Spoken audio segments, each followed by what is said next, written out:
No niin, eli mä kuvaan tämän videon 3. kertaa. Tätä nyt jotain tossa sählää. Istus alas.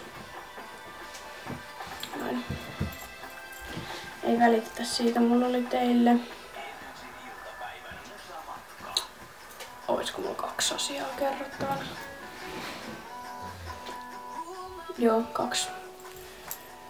Elikkä ekana tää meidän koira.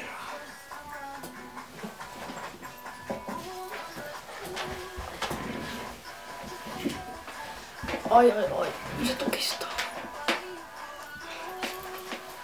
Eli mä halusin esitellä teille nyt talvihuikin. Mä en tiedä, onko se ollut kuvia ikinä, mutta tällainen tulee meidän koirasta, kun tulee talvi. Siitä tulee aivan vaalea. Se on tämmönen norsun värinen, vaikka oikeesti se on tommonen tumma, niin nyt se on tämmönen norsun värinen. Mutta joo, mä halusin vaan näyttää teille, minkä näköinen tulee kiinaharikoirasta, kun se ei ole ruskettu.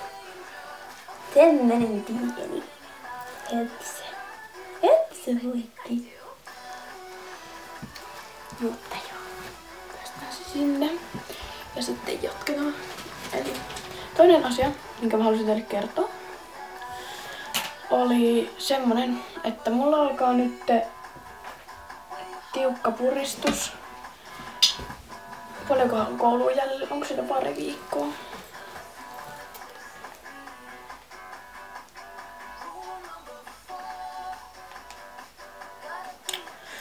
Oli tullut isoskoulutukselta tuolta nuoriso-ohjaajalta viesti. Siis koulu on jäljellä noin 3 viikkoa.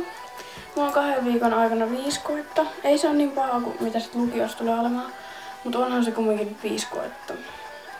Niin mä aion nyt panostaa niihin, että mä saan nostettua numeroita, koska tää on pikavuosi. Niin niitä yritetään saada nostettua. Sitten, kuten äsken tossa luin, niin mulla alkaa isoskoulutus. Just tuli viesti, että muistutus, huomenna alkaa isoskoulutus nuorisokellarissa kello 15. Eli sinne siis huomenna. Ja sitten pitää vielä pikkuseiskojen pikkujouluja järjestää. Oleva paljon pieniä. Mutta niin, joten mulla on aika paljon tapahtumaa tässä nyt hetken aikaan. Eli ennen joulua ei varmaan tuu kauheasti postauksia. Älkää suuttuko siitä. Että mä pidän tällaista pientä taukoa. Nyt mä anteeksi pyytelen siitä jo ajoissa, enkä myöhemmin.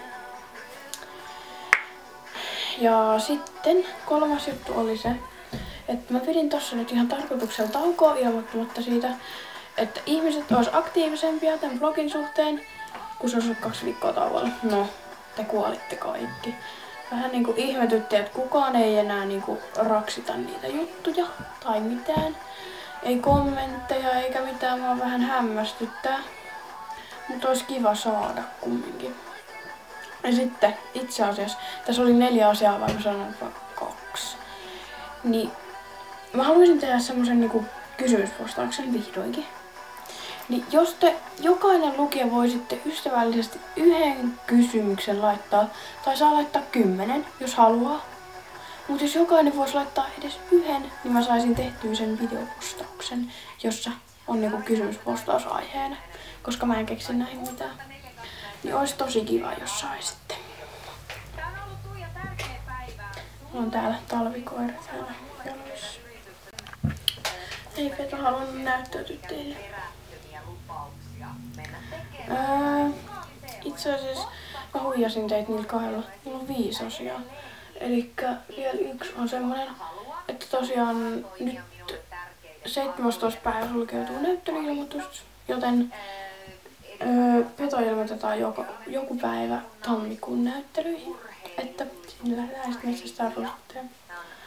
Mut nyt mä lopettelen tätä ja rupean lukea huomiseen enkun kokeeseen.